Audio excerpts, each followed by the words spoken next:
On tonight's episode, we are going to be discussing our top 10 favorite horror movies, or just movies in general, to watch around Halloween time. They're calling us the Bill and Ted of the Undead, the Siskel and Ebert of slasher flicks. This is your horror word with Shane and Perd.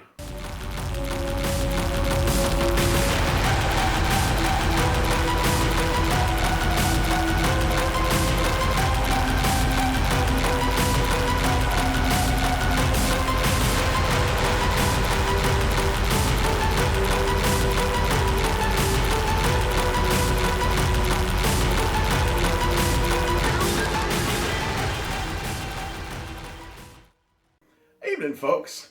Tonight on the Horror Word with Shane and Perd, we go over our top 10 favorite movies to watch around Halloween time. And these are not just necessarily horror flicks. These are movies that just revolve around Halloween, are kind of Halloween based. But these are the favorite ones that we like to watch. Plug them on at a Halloween party, have them on throughout the season. Fantastic. Here comes the cat. And the kitty comes into frame. Starting off the list, the cat leaves frame. Oh. She got on. Okay, starting off the list, one of my favorite from the year I was born, 1982, the Disney Halloween Treat. This awesome collection of scary things from Disney shows a lot of different things, from Pete's Dragon, Dancing Skeletons. It's a fantastic movie. It's great for the season. The Donald Duck's nephews go trick-or-treating together. But this is one that I watched as a kid, psychotically as a kid. To this day, I didn't even realize that the Haunted Mansion was an actual thing. I thought it was something made for the movie. And then when I went to Disney as an adult, I realized that the Haunted Mansion was all of those things throughout the movie. So I'm like, wait a minute. This is Disney? This is Disney Halloween! It's the greatest thing I've ever seen in my life! So now, anytime I go to Disneyland, I ride the Haunted Mansion ride 20, 30 times before the end of the day. Jesus Christ, really? 20? I don't know if I ride it 20 times. You gotta stand in line for a long time when you go to Disneyland. That's a lot. I mean, I usually ride it 2 or 3 times. 2 or 3 times. I don't know if 20 times, but like... Actually, I read Pirates like 2 or 3 times. Pirates is good. Pirates of the Caribbean is pretty good. That's a classic one. You know what I mean? Well, you know what? I don't really have a lot to say about this one because I haven't seen it since I was a little kid. Mm-hmm. And a little kid at that. Yep. It's early. You know, I kind of remember the Dancing Skeletons. I kind of remember the Donald Duck's cousins go trick-or-treating or nephews go trick-or-treating. Mm-hmm. That actually does kind of ring a bell, but other than that, man, I got nothing. That's early on in the 80s. Didn't expect a lot of people to know that one, but if you haven't seen it, you can go on YouTube. Hey, look, YouTube. You can actually go on YouTube and check out the entire thing. It is. So, moving up the list to number 9. I'm going to watch it. Nice. Number 9, one of my favorites, a psychological thriller starring the early Jake Gyllenhaal movie and Jenna Malone, Donnie Darko. People don't realize this movie revolves around Halloween. It's about the Halloween time within the town that he lives in. This is one of those movies that every time I bring it up to somebody, will have a different opinion on what it's actually about. So personally, I've read the director commentary. I've watched the special edition of it. I don't personally know what the movie's even about. I love the crap out of it though, and it is a great one to watch at Halloween time because it ends culminating at a Halloween party. I actually saw this movie, not knowing anything about it. Mm-hmm. I won free tickets on a radio show. Actually, my friend did. I was in LA doing off-site testing for W.A.S.T.E Studios, and he's like, "Hey, you want to go to this movie tonight? The director and stars and everything are going to be there. I don't know anything about it." And I was like, "All right, well, I'll go check it out." Young, super high Jake Gyllenhaal, sorry, on the director and everything. It was a Q&A afterwards. Everyone in the audience loved it. Everyone was raving about the soundtrack. It was like, this is a brilliant soundtrack, and this is an amazing film. The director was like 22, 23 when he directed it. Mm-hmm. That's impressive. Very impressive. It's a very, very good movie. This was also when Maggie Gyllenhaal was still hot. Yeah. Maggie Gyllenhaal, way cute in that movie. Whatever happened to her, I don't know. Yeah, and they're... She's still welcome on the show, though. I mean, she wants to come on. We'll talk about Dark Knight. Maggie Gyllenhaal. You want all these people on our show. They can come on the show if they want to be on the show. It's true. We'll interview you and ask you ridiculous questions. We'll ask you ridiculous questions. We'll ask you about It'll be fun, though. We'll get you drunk. We'll feed you. We'll feed you. Good stuff. Maggie Gyllenhaal. So, yeah. Donnie Darko, good one. Donnie Darko, number 9. Coming in above Donnie Darko, VHS. Another anthology movie. I love this one. Of all the VHS movies, this one is my favorite. The reason I watch it at Halloween time, my favorite segment from the movie is the very last one about the guys who go to a Halloween party, ultimately find out there's a girl being possessed, and shenanigans ensue. It's true. I'm sorry. I'm watching the cat trying to Cat, get up she's on this back. fucking couch. Yeah, she always invades. Yeah, I love the first VHS. I haven't seen the second one. Shame on me, I know, because it's been out forever. Are you just gonna sit there? It's not like 1,000 degrees in here. No, that's totally cool. Really liked the first segment a lot. The opening segment with That one- the banshee kind of succubus woman, that one was great. That shot of her taking him up into the air. So good. Oh, So good. So well done. The segment that is completely on Skype, the one that has to do with the girl and the ghosts in her house that turns out to be some kind of alien type thing, that one was pretty dope. Really liked that one. Didn't like the Ty West one. That's the only one I don't really like. Ty West? Ty West is a director. He directed House of the Devil. Which one? That's the second one. It's the honeymoon one. Oh, I didn't really care for that one. I thought it had some good moments. It had the moment where they did that reveal with the switchblade and everything like that. That was cool. The twist at the end was good. I liked it. Yeah, the twist was decent. Not my favorite in the entire thing though. So. You're all gonna fucking die up here. Right. Coming in at number 7.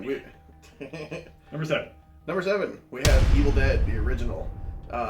Classic. Who doesn't love Evil Dead? Love Evil Dead? Who hasn't seen Evil Dead? Hasn't seen Evil Dead a million times. If you haven't seen Evil Dead, what is wrong with you? Go see Evil Dead. Even you if can you see don't... it anywhere. There's like 10 million versions of it on DVD and Blu-ray. There's so many versions of that movie. Special editions, boomstick editions, Book various of the things Dead like editions. That. Yeah, various they got covers. like a puffy Book of the Dead you can squeeze, and it, there's even one you squeeze and it like it talks to you and shit and lights up. Awesome.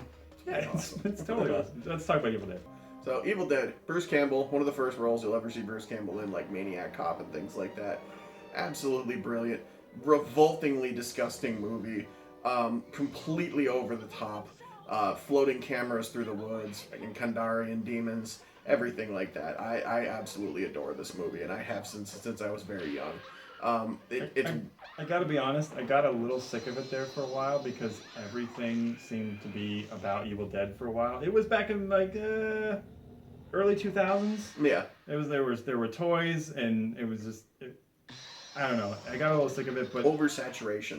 Of Evil Dead. It was pretty bad for a while, but I mean it doesn't make the movie any less bad. It just just when something becomes so popular, you're just like, okay, but no, Evil Dead is fantastic. It really is. It is, and Evil Dead, not Evil Dead 2. People get that confused a lot. Different movies, very different movies. They really are different movies. Evil Dead 2 is a straight up comedy horror movie.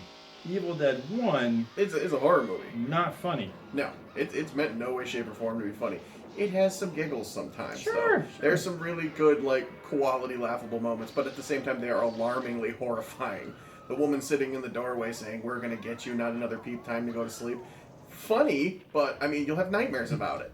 Like, that woman sitting in your doorway, and then you'll be punching her in the face while she's laughing. It'll be good. It's good for everybody. I first saw Evil Dead when I was visiting my dad, who lives pretty much out in the sticks at the time. Kind of a, like, woodsy area. I didn't really know my surroundings and whatnot. I was out there and it was nighttime and I was like, they were asleep. And I was like, I'm going to watch this Evil Dead movie. And holy shit, do I not recommend doing that. No. I didn't get a wink of sleep. Just staring out the window waiting for Kandarian demons to Dude, come bang on the window. Yeah. It's no good. It was not good. So, moving on up the list. Brings us to number 5.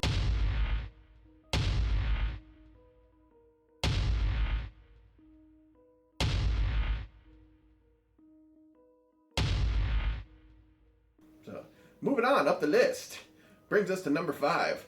One of my personal favorites, the John Carpenter Halloween. The original John Carpenter Halloween. Who doesn't love it?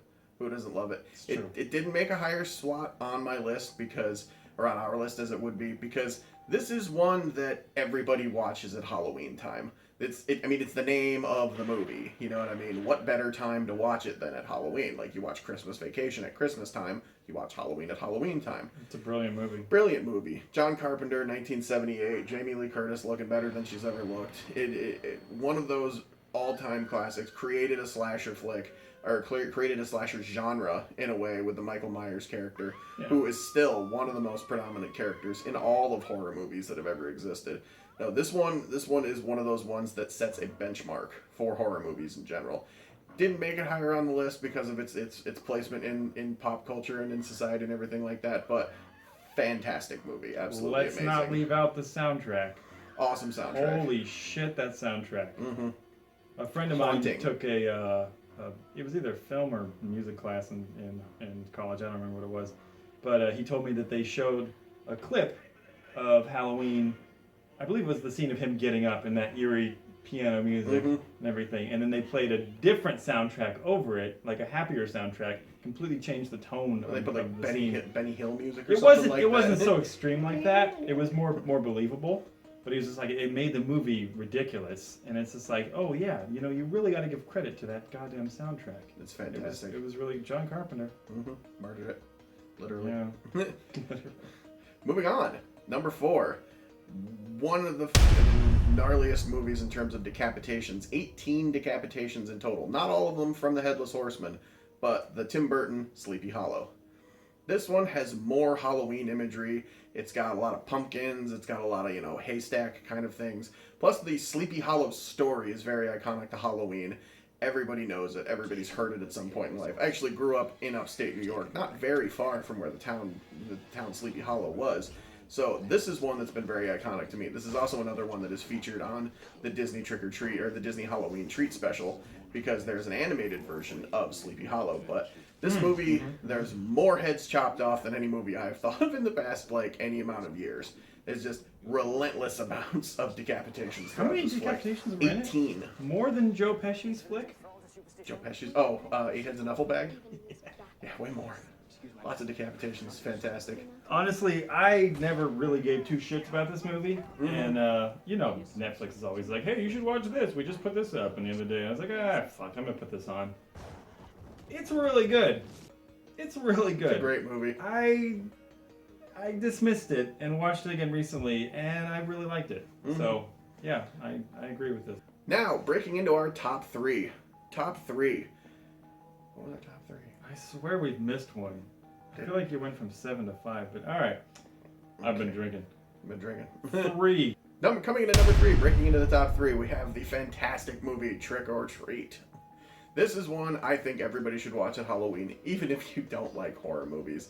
This one is funny. Wait, It's not to be confused with the brilliant other Trick or Treat. Make sure you know. This is the one. This is the Anna Paquin. Not the Ozzy Osbourne one. No. The anthology one. This is the anthology one. It has Anna Paquin in it. Yes. It's a series of different stories all tying together. There's a little boy in a pumpkin costume going around slashing people with razor blade candies. There's a werewolf coven of girls who are all super hot running around trolling for dudes. There's vampires. There's something for everybody in this one. I think this one can be plugged on by itself, plugged on during a movie or during a Halloween party. Anything. This is one that I think it should be played every single Halloween by any person.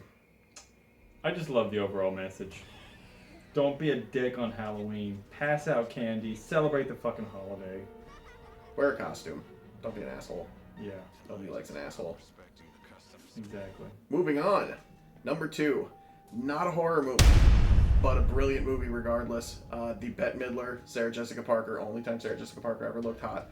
Hocus Dude, Pocus. she looks super fucking hot in that movie. Amazing. What is that? Any other movie, she looks like a skeleton with a nice face on it. She looks she's a phenomenal. transvestite donkey witch in any other movie or TV show. But in Anything that else. movie, holy shit. Right? I can't explain it. I want to say she had surgery, she got hit by a car. I think that was just, I it don't was know. 22 years ago. So, like, you know, the time Is that what it beats up was? on people. Yeah, Oh. 1993.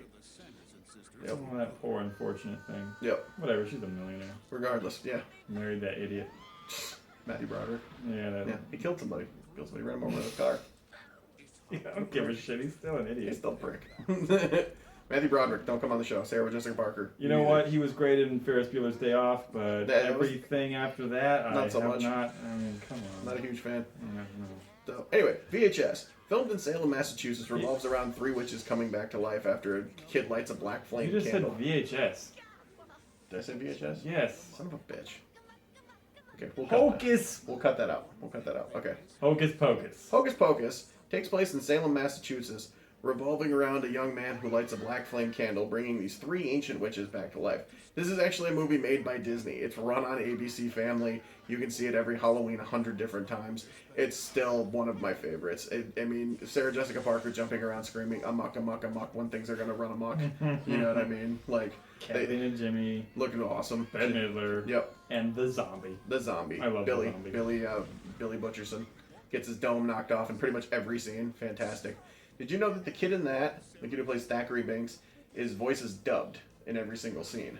The physical live kid and the cat, the same voice of the person does those, but the kid who plays the character, his voice is dubbed. So it's... Why? Did he just suck to delivering his lines? Well, they had a voice actor for the cat, so they had to match the continuity of the two things. So they had the same voice actor do all the cat dialogue, and then they just had him do the dialogue for the kid and then dubbed it over.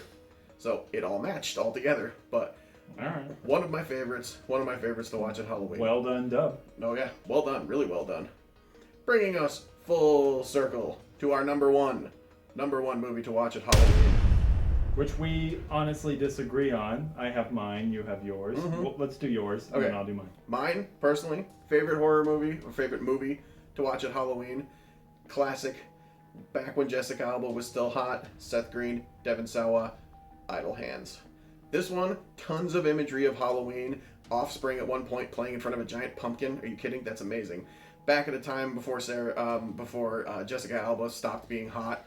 I think she's still kind of hot. She's okay, dude. But I mean, you look at her in that movie versus how she looks now. Like if we put up a side by side comparison. That scene where they're kissing outside on her porch. And and the hand grabs her ass. Yeah. Holy shit. She's unbelievable. Unbelievable. Yeah. But. Yeah, no, I love Idle. This has almost every single kill throughout the movie is amazing. You go into decapitations, people getting stabbed with beer bottles, tasers to faces, and sewing needles through people's heads, girls getting dropped through fans and being sucked up back into the fan and being shredded into a million pieces. It has just something for everybody, I feel. And it also revolves around Halloween. The family is killed around Halloween. There's constantly decorations of things. They go to one huge Halloween party at the end of it. It's a great popcorn movie. It's a great party movie. I feel that everybody should watch it at Halloween time. Not necessarily for everybody because it's grotesquely violent, but you'll get to see Dexter from Offspring get the top of his head ripped off, and that's pretty cool. That is a great scene. It's a great scene. It's fantastic. What's your top? What's your number one? Well, it's not as silly or fun as that movie, but it's kind of silly and fun. Return of the Living Dead, the original. I love it. Do You Want to Party? Do you want to party? I put that on every Halloween, and it's just become a tradition for me. I mean, I love that movie, and I gotta say, as a kid, I didn't like it. I thought it was stupid. I liked Night of the Living Dead. I liked Zombie. I liked Dawn of the Dead. I even liked Tom Savini's fucking remake of Night of the Living Dead. That's still good. That one's still good. Because they were... They're gritty. I don't know. The slow-moving zombies, the non-fucking talking zombies. But as I got older, I found more appreciation for Return of the Living Dead with the send more paramedics. It's a different take on zombies. They don't die from just a blow to the head. They don't die from being burned. You have to literally reduce them to dust to get them away because you chop them up and the pieces will chase after you. Yeah, it's fucking ridiculous, but I love it so much. It's a fantastic movie. It doesn't take itself seriously. The whole movie's like that. It's just a fun ride. Linnea Quigley, Trash, the girl with the short red hair dancing on the tombstone, looks fantastic. Classic, amazing scene from that movie where she dances naked in the tombs, or dances naked on top of a mausoleum. Did you ever fantasize about being killed? Dude, she's awesome. Yeah, that's her name, Linnea Quigley. Go look her up right now. Linnea. So if you're looking for little girl names, it's a good one. That's gonna be big in 2016. Linnea Quigley. Let's not forget. Did you ever see Weekend at Bernie's? Oh yeah, that's like my favorite '80s comedy of all time. And he, not Bernie, but the dude sent to kill Bernie, the dude who actually kills Bernie. Don Calfa. Yeah, that's his name. Don there Calfa. There you go. He's in it, and he's great. It's fantastic. Shoots Bernie, kills Bernie in Weekend at Bernie's, and then is the mortician in that. and kind of is the one who exposes us to everything that's going to happen and unintentionally causes the small zombie apocalypse by burning the zombie, causing the smoke to go up into the air, and then having it rain down into the cemetery. So good job, Don. Oh, the scene where they all come up from the cemetery. Oh, it's so great. Come It's so on. amazing. They break into the cemetery. The rant that the main character suicide, or one of the main characters suicide, has about this isn't a fucking costume, it's the way of life. Love that. I'm gonna get that tattooed on my face. This isn't a costume, this is a way of life. Okay, well, that is our top 10 favorite movies to watch around Halloween time. Thank you very much for watching. Do you have any other final words? Subscribe. Several Yes. thumbs up to us. Subscribe if you like it. More reviews to come. Send us more reviews. Cooties and Tales of Halloween in our last episode were both fan suggestions. So any movies you want us to review, write us and let us know. But that's going to wrap us up for another segment of The Horror Word with Shannon Bird.